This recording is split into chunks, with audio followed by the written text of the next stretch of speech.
মধুমিতার রিসেপশনে শুভশ্রী রাজের বিশেষ উপহার। মধুমিতা সরকারের জীবনে প্রেম আর সম্পর্কের গল্প নতুন নয়, তবে সময়ের সঙ্গে সেই গল্পগুলো বদলেছে, পরিণত হয়েছে। একসময় সৌরভের সঙ্গে তার সম্পর্ক ঘিরে নানা স্মৃতির সাক্ষী ছিলেন পরিচালক রাজ চক্রবর্তী নিজেই। এক সাক্ষাৎকারে রাজের মন্তব্য, তারও একসময় মনে হয়েছিল হয়তো ওদের বিয়েটা টিকলে ভালোই হতো, কিন্তু বাস্তব জীবনে সেই অধ্যায় দীর্ঘস্থায়ী হয়নি। এরপর মধুমিতা নতুন করে ভালোবাসা খুঁজে পান দেবমাল্যের মধ্যে, আর সেখান থেকেই শুরু হয় তার নতুন জীবনের পথ চলা। সেই নতুন জীবনের আনন্দ ভাগ করে নিতে রিসেপশন পার্টিতে হাজির ছিলেন টলিউডের বহু পরিচিত মুখ।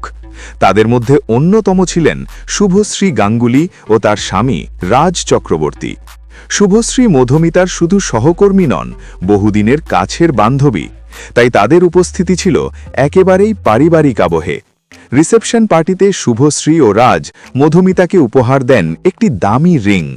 এই উপহার যেন শুধুই অলংকার নয়, বরং বন্ধুত্ব, ভালোবাসা আর আশীর্বাদের প্রতীক। মধুমিতাও তাদের দেখে আবেগে ভরে যান।